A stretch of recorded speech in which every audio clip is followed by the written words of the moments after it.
Finanças pessoais. Esse é o assunto do vídeo de hoje, que faz parte da playlist ou do tema administração financeira, que por sua vez faz parte do tema geral, que é a administração de empresas. Finanças pessoais é o último tópico de um item aqui do livro que diz assim: como evoluíram as finanças das empresas. Então, ao longo das últimas semanas eu trouxe vídeos por década, né, da evolução das finanças nas empresas. Década de 20, década de 60, década de 30, década de 40, década de 60, 70, 80, década de 90, atual. E aí ele apenas finaliza este tópico, né, como evoluíram as finanças das empresas, um tópico final: finanças pessoais. Vamos ver o que ele tem a nos dizer sobre isso. Caso você tenha interesse, o livro que eu estou utilizando para construir esse tipo de conteúdo aqui no canal, que é Administração Financeira, este aqui, o link está na descrição. Esse livro é Fundamentos da Administração Financeira, que eu estou usando como uma espécie de introdução à administração financeira, antes de propriamente dito construir uma playlist de administração financeira que é muito mais complexa.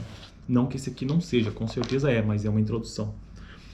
E é um livro grande, olha aqui, excelente, ó. Inclusive de um grande autor, né? Alexandre Azaf Neto, que é um dos maiores especialistas em finanças do Brasil, com certeza. Finanças pessoais. No mundo de hoje, e principalmente no Brasil, com uma relativa estabilidade da moeda, ele fala relativa estabilidade porque o Brasil é um país com sempre foi, né, um histórico de inflação ao longo de sua história. E desde o Plano Real, isso tem estado relativamente estável. As pessoas estão aprendendo, por conta da relativa estabilidade da moeda, ou seja, a inflação ela está relativamente estável. As pessoas estão aprendendo a dimensionar o valor do dinheiro que ganham. Claro, porque num ambiente inflacionário descontrolado você não consegue, né?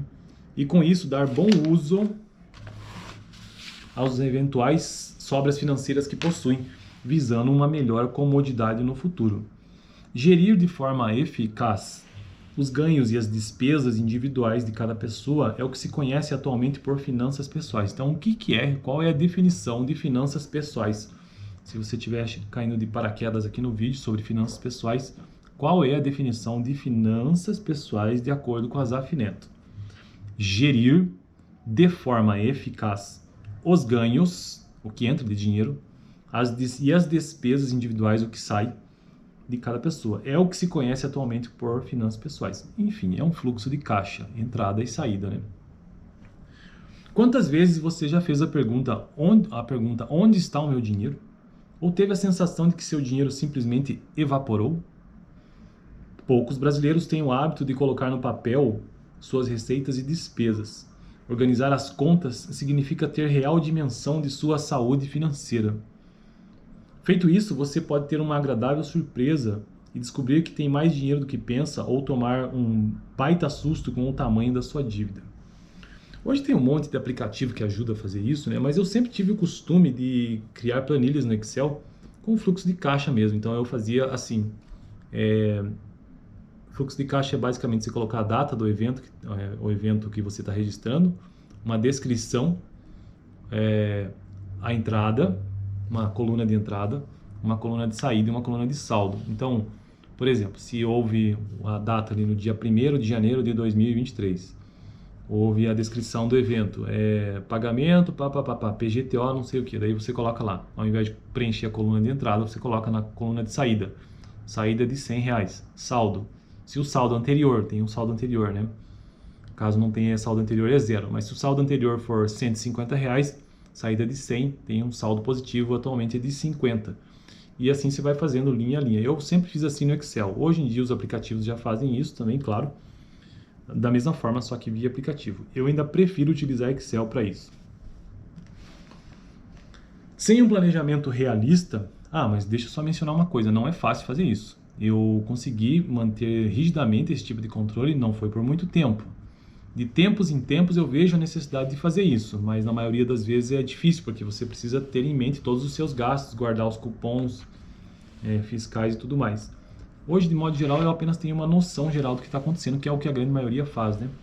Mas eu tenho ciência, estou plenamente consciente do que de entrada, de saída, enfim, tem a proporção na cabeça dos gastos e tudo mais. Isso que é importante, né? Sem um planejamento realista, fica difícil reservar algo para investir. Aqui ele já mudou de assunto, está tratando de investimento.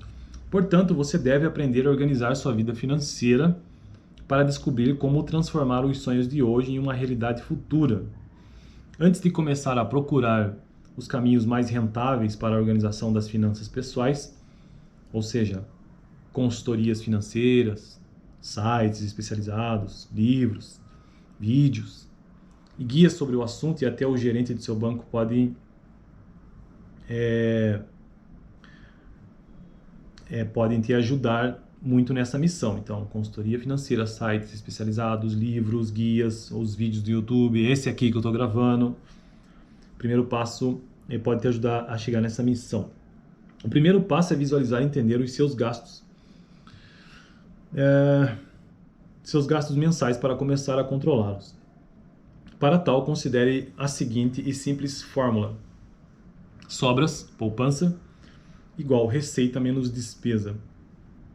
Então a poupança são as receitas, tudo que teve de entrada menos as despesas. Essa seria a poupança, as sobras. O grande desafio para quem quer investir em geral é saber onde está o dinheiro. Existe até uma crença, comece cedo. Mas o que lhe falta é um planejamento que ajudará a fechar os ralos por onde escoa hoje boa parte da sua renda, daí o comportamento do que se conhece hoje por finanças pessoais. Então, esse foi o assunto do vídeo, para finalizar, né, esse tópico, como evoluíram as finanças das empresas. E por que ele deixou isso no final? Pelo meu entendimento, né? Porque não havia essa preocupação de finanças pessoais, isso sequer existia. Então, com a evolução, e muito mais recentemente, agora existe inclusive finanças pessoais. Por isso que ele colocou aqui como evoluíram as finanças das empresas, até que hoje nós também temos finanças pessoais. E esse conceito de entradas e saídas e controle de finanças não se aplica somente às finanças. Esse raciocínio matemático ele também pode ser encontrado em outras áreas, por exemplo, nutrição. Se você faz atividade física, você sabe que no próprio corpo humano existe um balanço ali do que você ingere e do que você gasta. E isso é o mesmo princípio, é o mesmíssimo princípio. Então, se você consegue ser minimamente controlado na sua finança ou nas suas finanças pessoais, isso também, possivelmente, você consegue aplicar em outras áreas, caso você deseje, né? É a mesma lógica matemática. Então, isso é interessante de se pensar também. Uma vida saudável financeiramente, como ele coloca aqui, né? Cadê o termo que ele utilizou? Cadê? A saúde financeira, né? Ela também é o mesmo princípio que você pode pensar em termos de saúde física mesmo. É a mesma lógica. Então, uma coisa às vezes acaba puxando a outra, não necessariamente, mas pode acontecer, né? Você pode ter uma boa saúde financeira, ao mesmo tempo que também tem uma boa saúde física. Beleza? Só para mencionar, né, que são lógicas parecidas. Em qualquer outra área também é assim.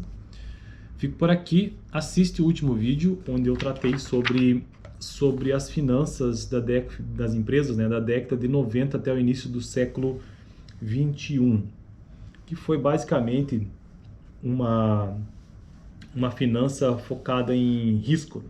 Basicamente isso, riscos das empresas. No próximo vídeo eu quero fazer um apanhado geral, um panorama geral de tudo que eu tratei nesse tópico 1.2, como evoluíram as finanças das empresas, ou seja, a evolução a partir da década de 20 ali no cenário norte-americano e a sua influência. Valeu!